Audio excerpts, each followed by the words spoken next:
This is undoubtedly one of the most highly anticipated matchups in the first round of the playoffs. The Los Angeles Clippers, the hottest team in the final stretch of the regular season, will face off against the Denver Nuggets, led by the NBA's current top player, Nikola Jokic. It's a clash of titans, and the question on everyone's mind is, who will come out on top? Let's dive into a detailed preview to find out. First, we need to set the tone for this series. This will quickly give everyone an understanding of what kind of series to expect, helping fans build a mental picture of the games before they even start. The Clippers-Nuggets series is poised to be an offensive, heavy affair. In other words, this series will likely be decided by which team can execute their offense more effectively. This isn't hard to understand. During the regular season, the Nuggets built their success on offense. Their offensive efficiency ranked 4th in the league, clearly indicating that the team placed more emphasis on scoring. Their defense, however, left much to be desired, especially towards the end of the season when it started to crumble. In the playoffs, the Nuggets' offensive and defensive dynamics are likely to shift. Their offense probably won't be as explosive as in the regular season, but their defense will most likely improve. There's a simple explanation for this. Throughout the regular season, the Nuggets experienced roster changes, and their shooting space deteriorated. As a result, they had to increase their pace, push for more fast breaks, and leverage their team's size and athleticism to play a more aggressive brand of basketball. This included powerful fast break drives to the basket, cutters attacking the rim, relentless pursuit of offensive rebounds, and aggressively drawing fouls to get to the free throw line. But this high-energy style of play, reminiscent of early season basketball, is difficult to sustain in the high-stakes environment of the playoffs. In the postseason, defenses become more focused, disciplined, and tailored to specific opponents. It's much harder to generate numerous fast breaks or find easy opportunities for off-ball drives to the basket. The Nuggets have Jokic, a once-in-a-generation offensive genius, and his offensive consistency is a cornerstone for the team. However, it's debatable how much room for error they have on that end. Their offensive momentum relies heavily on four players: Jokic, Jamal Murray, Michael Porter Jr., and Aaron Gordon. Among them, Gordon and Porter are more like high-end role players, with the primary offensive initiations coming from Jokic and Murray. Jokic's greatness in the playoffs is undeniable, but if Murray has an off night, it will be extremely challenging for the Nuggets to reach their offensive peak. Moreover, the team's offensive production drops off significantly after the fifth player. Struss is practically the only reliable shooter among the reserves. So, even with Jokic on their side and an advantage in size and athleticism over the Clippers, and with the threat posed by the Jokic-Murray pick and roll and Jokic's mid-range and long-range shooting against Ivica Zubac, the Nuggets still have a relatively low offensive margin of error in the playoffs. Achieving their offensive ceiling will be an uphill battle, and it's more likely that they'll produce an above-average offensive performance compared to their own standards. The Nuggets' improved defense in the playoffs also makes sense. During the regular season, their emphasis on fast breaks led to a high-tempo style of play, which wasn't conducive to maintaining defensive consistency. Additionally, they made some trade-offs in terms of defensive effort to conserve energy for offense. For example, they might not play tight defense in the opening minutes, especially in the first quarter. Jokic himself would sometimes take it easy on defense, and the team's wing players didn't provide sufficient help defense, resulting in slow defensive rotations. But in the playoffs, with a slower pace and increased defensive intensity, and by continuing to use players like Vlatko Zanza in small ball lineups, as they did at the end of the regular season, the Nuggets' defense should improve. However, a better than regular season defense doesn't necessarily make them a defensive powerhouse, nor does it guarantee that they can shut down the Clippers. These are three distinct aspects to consider. Now, let's turn our attention to the Clippers. The team gelled extremely well towards the end of the regular season, with all their talent and resources finally coming together. The return of Kawhi Leonard and his gradual return to peak form has been a huge boost to the Clippers' offense. I emphasized this in my videos over a month ago, and indeed, the Clippers' offense has been getting stronger and stronger. Currently, the Clippers have a well-rounded offensive lineup. They have James Harden, a dominant ball-handling playmaker, and Leonard, a clutch scorer with elite isolation skills. Zubac is a physical and skilled big man who can finish on rolls to the basket and score in the post. Norman Powell is a reliable spot-up shooter and slasher, and Bogdan Bogdanovic is a scoring machine off the bench. The combination of Harden and Leonard poses a significant threat, and the Harden-Zubac pick and roll in the middle of the floor will be a major challenge for the Nuggets defense. Powell and Leonard also provide consistent off-ball scoring. As I've said before, the Clippers' offensive system is stable and well-structured. However, there are still some concerns about the Clippers' offense in the playoffs. The offensive production of their fifth man in most lineups could be an issue, and in some defensive-oriented lineups, even the fourth man's scoring might become unreliable. Also, while the Clippers had an explosive offensive run at the end of the regular season, they were heavily reliant on an extremely high three-point shooting percentage. The Clippers' primary scoring areas are in the mid-range, and they don't typically rely on three-point volume. But in the final regular season games, Leonard and Bogdanovic shot over 50% from three-point range, and Bones Highland also hit 44% of his threes. So, even though they don't depend on threes, these hot shooting streaks significantly enhanced their offense. The challenge is maintaining such a high level of three-point shooting consistency. Additionally, the Clippers don't have a clear advantage in terms of attacking the rim. In conclusion, regardless of their opponent in the playoffs, I think it will be difficult for the Clippers to reach an otherworldly offensive peak. But achieving a solid and satisfactory offensive performance shouldn't be too tough, thanks to their abundance of star power and scoring options. When facing the Nuggets, Harden will undoubtedly be the most crucial player for the Clippers. The Harden-Zubac pick and roll also poses a significant threat to Jokic. The Clippers' team defense ranked third in the league during the regular season, clearly demonstrating their prowess in this aspect. However, in the playoffs, their opponent, the Nuggets, have strategies to exploit their weaknesses.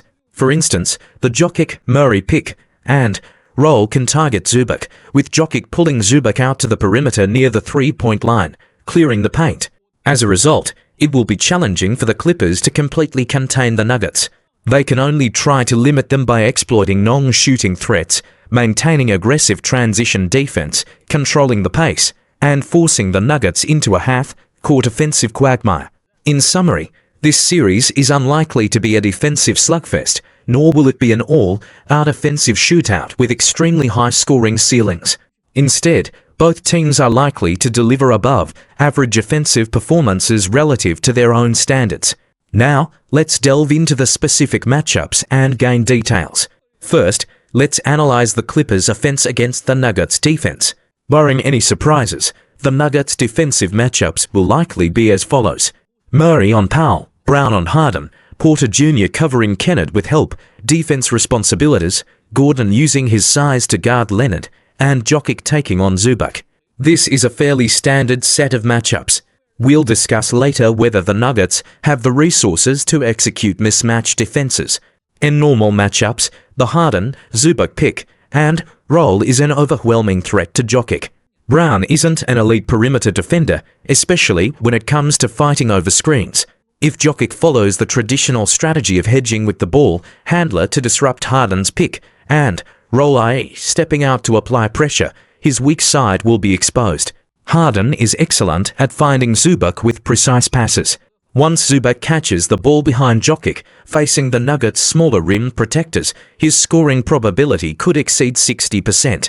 Even if Harden doesn't pass to the rolling Zubac against Jokic's hedge, Zubac can make diagonal passes to the open corner shooters, similar to what Luka Doncic and LeBron James do.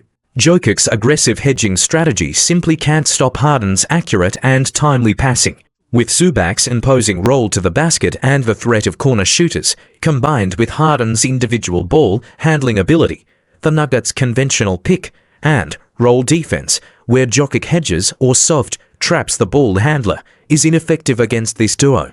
Some might suggest that the Nuggets switch to a drop-back defense, sagging off and hugging the paint. However, this isn't Jokic's strength, nor is it part of the Nuggets' established defensive system. Additionally, Their on-ball defenders lack the ability to fight through screens quickly and recover to stay with Harden. This would allow Harden to easily drive to the basket off the pick and roll, creating a 2-on-1 situation with Zubac. Harden has been highly effective at attacking the rim this season and has improved his floater significantly. Can Jokic really stop a 2-on-1 situation from a drop-back position? Even with a drop-back defense, Harden and Zubac could still exploit the space behind Jokic with their passes. If the Clippers have better quality shooters stationed in the corners and more movement during the pick and roll, the Nuggets will find it even more difficult to defend. This style of defense would likely concede high percentage shots within 10 feet of the basket, potentially lead to fouls, and give up offensive rebounds. In a sense, it's a compromise, as the standard hedging approach can't contain Harden's pick and roll. If the drop-back defense also fails to neutralize the Harden-Zubac pick and roll, the Nuggets will be in a tough spot. Their only option might be to change the matchups. As the old Chinese saying goes, of the 36 stratagems, running away is the best. If they can't defend it head-on, they can try to avoid it. For example, Jokic could switch off Zubac to guard Kennard, eliminating the need to defend the Harden-Zubac pick and roll. Gordon might then take on Zubac, and Porter Jr. would be left to guard Leonard. While Gordon on Zubac is somewhat feasible, the idea of Porter Jr. guarding Leonard seems rather far-fetched. In a game between the Nuggets and the Clippers on November 28, 2023, Porter Jr. briefly matched up against Leonard. Although Porter Jr. has the size and length to potentially bother Leonard, his lack of quickness, lateral mobility, and defensive IQ are significant liabilities. Leonard wouldn't even need to force the issue.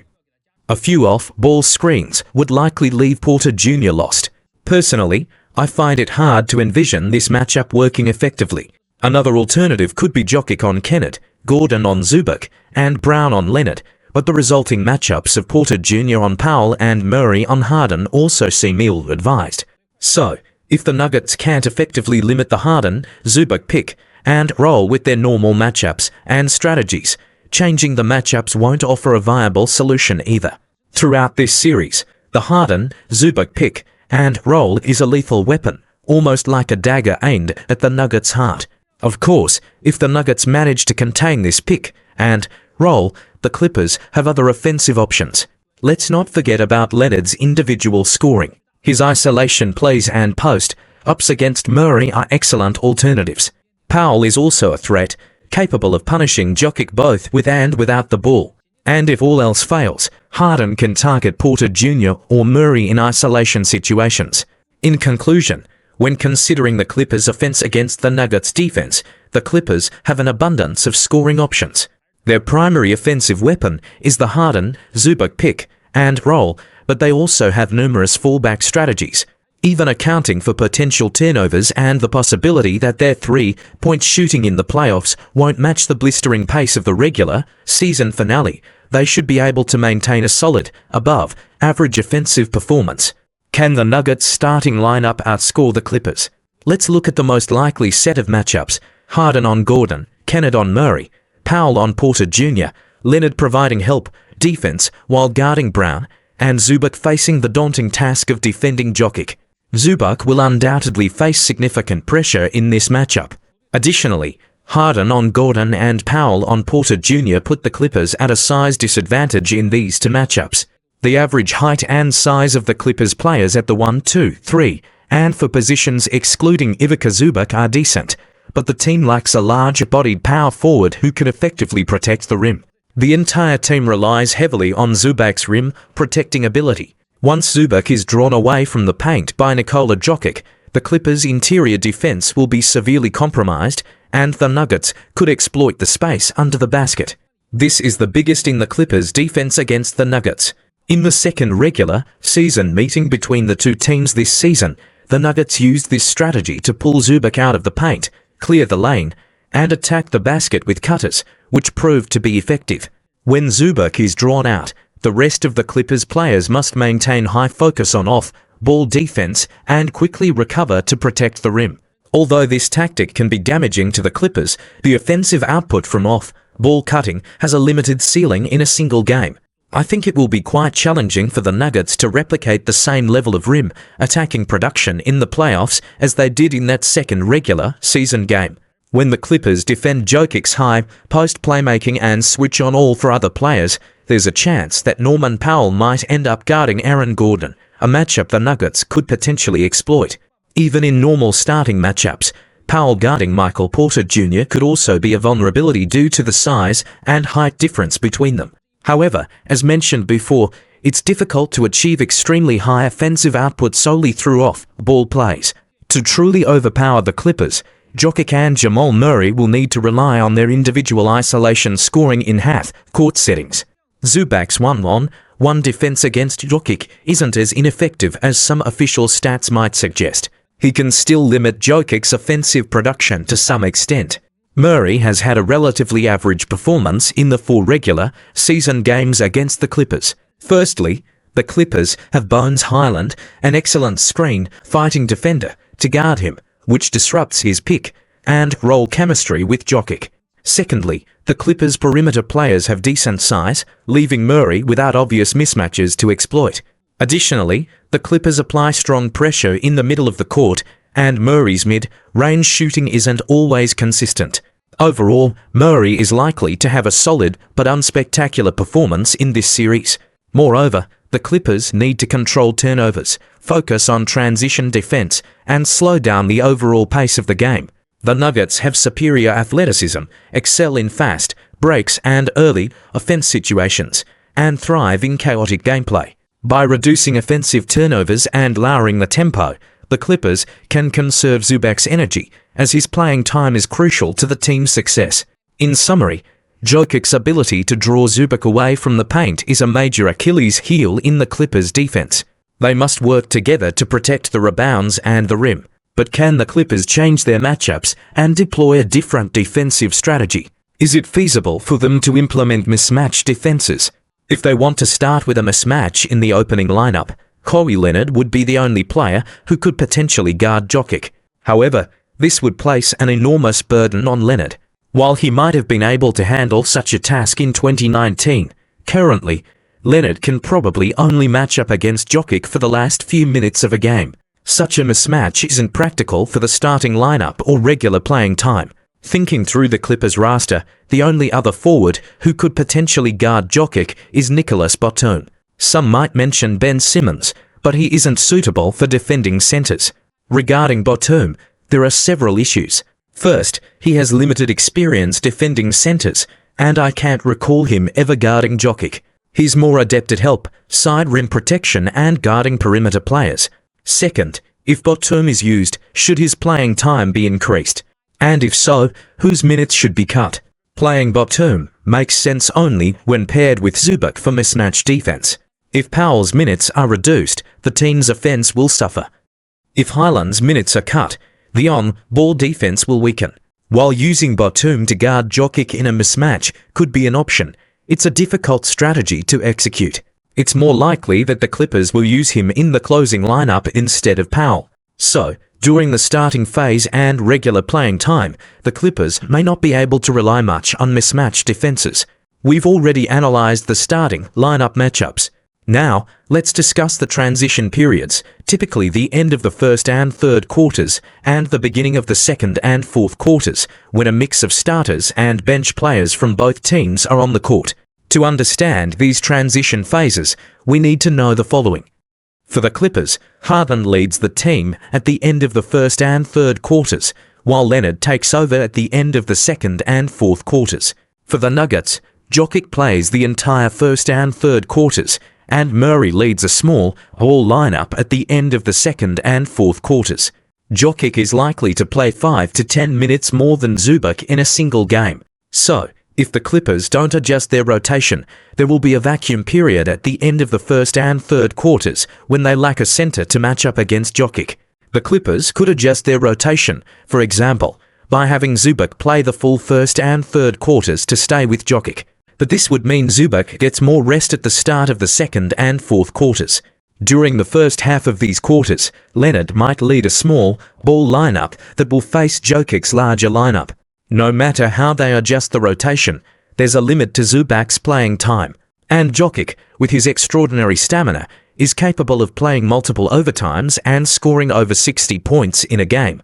The Clippers will inevitably deploy a small ball lineup at some point during the series, and it will face Jokic's larger lineup.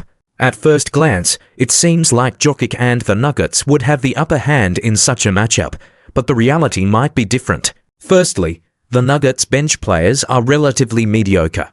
Among the rotation players off the bench, only Christian Braun is a reliable shooter, but he's a significant liability in one-on-one defense, which James Harden will surely look to exploit. Even with Jokic's brilliance, if he's paired with 2 or 3 non-shooting players of limited ability during the transition periods, it will be extremely challenging for the Nuggets to generate effective offense. While the Clippers' small ball multi-forward lineup may not replicate the exact defensive effectiveness of the Lakers' multi-forward setup against Jokic during the regular season, I estimate it can achieve 80 to 90% of that effect and avoid losing points. Moreover, when Jokic is off the court at the start of the second and fourth quarters, and both teams field small ball lineups, the Clippers hold the edge. Kawhi Leonard outclasses Jamal Murray in individual skill. The Clippers have better floor spacing, deeper bench options, and stronger reserve players. The Nuggets' small ball lineup also has an inherent flaw. It often features 2 or even 3 guards, which can create defensive mismatches. Overall, during the transition periods at the end of the first and third quarters and the start of the second and fourth quarters, I believe the Clippers have the advantage. This mainly boils down to the Nuggets' weak bench depth. Their players from the 5th position onwards lack consistency, and there are too many non-shooting and offensively limited players. Russell Westbrook is virtually the only reliable bench option, and even he can be inconsistent. Both teams might use their starting lineups as their closing lineups, and we've already analyzed the offensive and defensive dynamics of those matchups. If the Nuggets choose to change their closing lineup, the only real adjustment they can make is replacing Brown with Westbrook. This change would increase the number of ball handlers on the perimeter, with Westbrook likely matched up against Harden. However, it would also reduce the team's overall size, and Westbrook could be easily targeted on the offensive end. In contrast, the Clippers have numerous options for their closing lineup. For instance, they can replace Powell with Nicolas Batum. When Batum plays alongside Zubac, it opens up a plethora of defensive matchups. Batum could guard Jokic in a mismatch situation, allowing Zubac to focus on protecting the rim against Gordon. With Leonard assigned to Murray, Leonard and Batum could switch on Jokic, Murray pick, and rolls, effectively neutralizing the threat while maximizing Zubac's help defense capabilities. Alternatively, Batum could guard Gordon or even take on the task of front, guarding Murray, bringing great tactical flexibility. The Clippers might also consider replacing Bones Highland with Terrence Jones. Jones' superior athleticism and balanced skill set combining strong defense, 3-point shooting, and rim attacking ability make him a viable option. His length could trouble Murray on defense, and his decent rim protecting history means he could assist in shoring up the Clippers' interior defense. Bogdanovic could also play a crucial role. If Powell struggles, Bogdanovic could replace him. When the team needs to prioritize offense, he could substitute for Highland or Jones, forming a high-octane offensive lineup with the 4 starters, a configuration likely to be deployed when the Clippers are chasing points or in do-or-die situations. As evident from the above analysis, the Clippers have extensive flexibility in personnel adjustments. They boast a rich variety of player combinations, each capable of altering the team's strategic approach. Whether it's an offensive-oriented lineup, a defensive-focused unit, or a balanced setup, the Clippers have the versatility to adapt. In essence, they have more cards to play. The Clippers' biggest advantage in this series is undoubtedly the Harden-Zubac pick and roll. If this play functions smoothly, the Clippers' chances of victory increase significantly. As discussed earlier, Jokic lacks effective strategies whether through defensive adjustments or matchup changes to contain the Harden-Zubac pick and roll. Even if he resorts to a drop-back defense, its success depends on execution. Moreover, beyond the Harden-Zubac combination, the Clippers have numerous other scoring options, especially with Leonard on the wing. Their offensive repertoire extends far beyond just the pick and roll. The Nuggets' greatest strength lies in Jokic's ability to draw Zubac out of the paint and execute cut and pass plays behind him. While this poses a significant threat to the Clippers, the output of such off-ball, cutting-based offense is inherently limited. Harden and Zubac can run their pick and roll play on almost every possession, but there's no guarantee that Jokic's passing-based, cutting-driven attacks will succeed. Ultimately, for the Nuggets to reach their offensive peak, they'll rely heavily on Jokic's isolation scoring and Murray's ability to hit contested jumpers against the Clippers' on-ball defenders. Even if Jokic dominates Zubac, it's hard to envision Murray single-handedly overpowering the Clippers. Additionally, it remains to be seen whether the Nuggets' fast break-oriented style, which was so effective in the regular season, will translate to the playoffs. Given the Clippers' edge during transition periods, thanks to their deeper and more talented bench, I lean towards the Clippers as the favorites. I estimate their odds of advancing at around 55% compared to the Nuggets' 45%. Thank you. See you in the next video.